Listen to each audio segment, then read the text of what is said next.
Have you ever heard the stereotype that paladins can be some of the dumbest characters in D&D? Well, if you're not convinced yet, you will be very soon. Anyways, just before we get into this, I want to give one last thank you to ELDERBRAIN for sponsoring this video. Do you remember Crown of the Oathbreaker? If not, Crown of the Oathbreaker is a sandbox adventure campaign for characters leveled 5 to 12. Taking the players on a journey from a cursed kingdom to the Fey Realm, the Shadow Realm, and even the depths of hell in their quest to save the crown and the land. Now, before you think this is just another adventure module, you should also know that Crown of the Oathbreaker comes with tons of new subclasses, monsters, character backgrounds, dungeon maps, and so much more. Their campaign is currently on Indiegogo, and there are all kinds of backing tiers. But one that jumps out to me is the ability to become an NPC and permanently leave your mark on the adventure. But the campaign is ending soon, so after this video, jump the link in the description. I'll see you there. That aside, roll post. So here goes. The campaign has been going for a little over 6 months now, and the group is Brush, DM, me, the human rogue/monk, Trip, the homebrew class, but effectively an Awesome artificer, Darkfruit, the tiefling warlock, and Knees, the elf bard.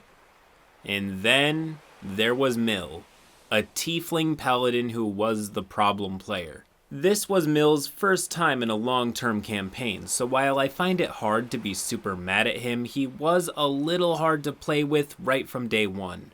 He didn't really understand the concept of role-playing his character and would only ever get involved in conversation when Brush asked him to. Which is fine, but he never really even started to get it over the first 4 months and didn't show much desire to try.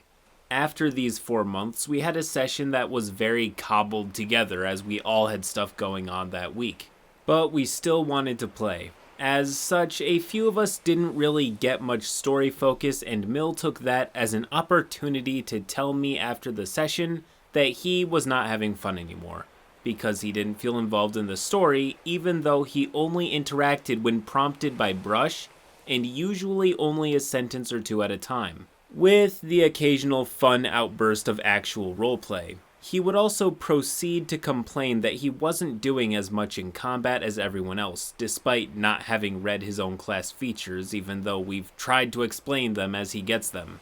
He didn't even remember Smite until last month, and playing his paladin like a neutered fighter with lay on hands. Pause post. So we can already see the beginning of what will later become the meat of the horror story. While it is important to remember that this is a new player, and it's super normal for new players to have a harder time dipping into roleplay or getting into character, I'm a bit more concerned about their alleged lack of even trying to understand their character or how the game works. What I'm starting to read from this beginning of the story is that Mill is somehow more closely connected to Brush than anyone else at the table, and is likely only there for them. But if that was the worst of it, we wouldn't be here, would we? Roll post. After this point, Mill became very disinterested during play. He would remain quiet. When asked if he wanted to say anything to an NPC, he would reply with a flat nope, and would often just do nothing when not in combat, as well as being uncooperative with story-important things. An example that springs to mind is when he was holding a MacGuffin that I will explain later, and when Trip asked for it, he refused, saying, "What do I get out of it?" And eventually, "Only if Darkfruit gives me an amount of her money." I had tried talking to him, asking, "If you're having this little fun, why don't you talk to Brush about it, or even just consider dropping this campaign?" To which I rarely got more response than, I don't know. Having talked to Trip, Brush, and Darkfruit, they were all worried individually that it was their fault Mill wasn't enjoying himself. But they were all afraid to bring it up, so Mill continued to act like this for roughly 2 more months. Which brings us to earlier today. This setting and campaign is entirely homebrewed by Brush, and in this setting there exist flowers which can resurrect the dead.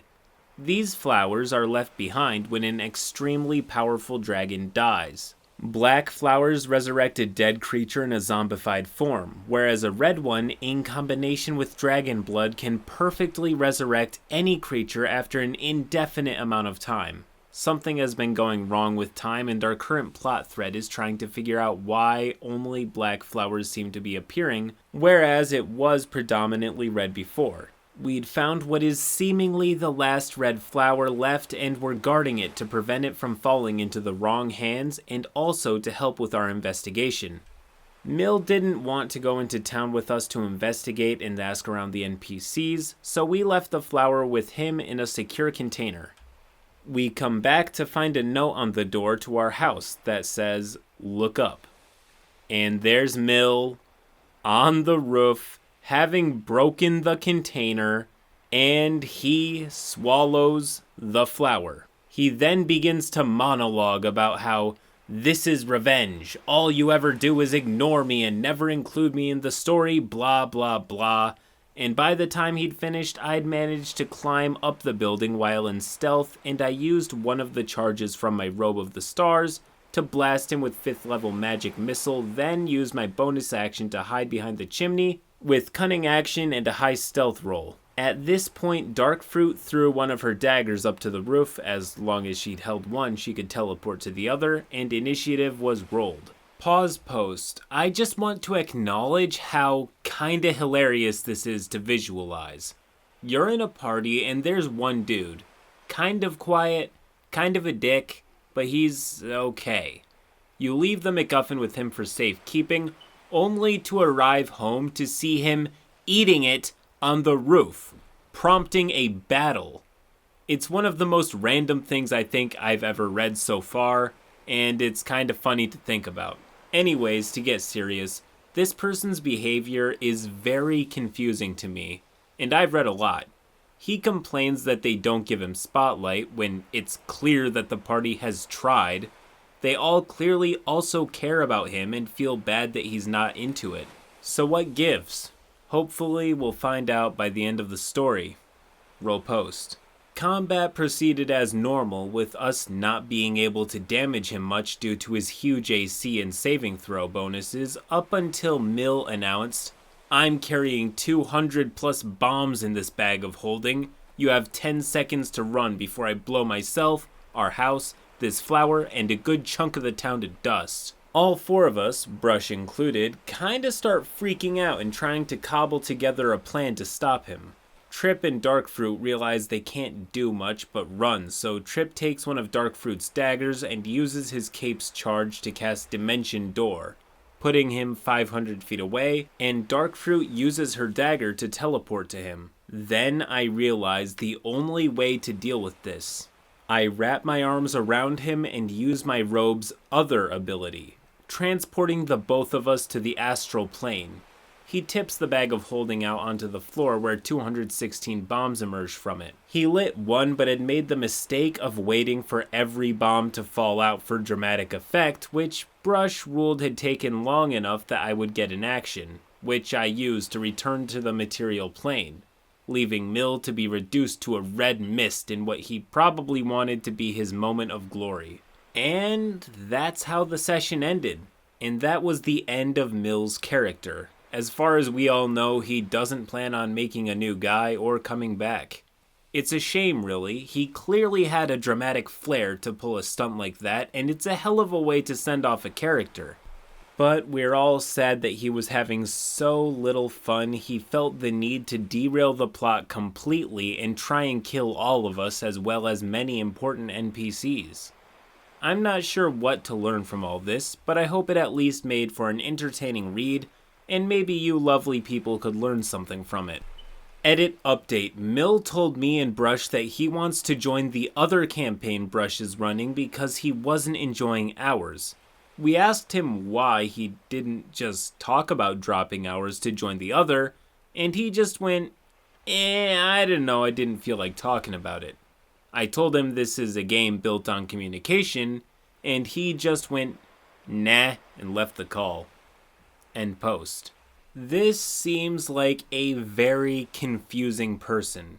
but it makes sense to me that he would want to join Brush's campaign, as we've established earlier that he and Brush likely have a closer relationship than the rest, be it platonic, familial, or romantic. That said, the absolute lack of communication makes me begin to wonder just how much went into explaining the game to Mill, or if there was a session 0. I'm not victim blaming, but he shows all the marks of somebody who just doesn't understand and doesn't care enough to figure it out.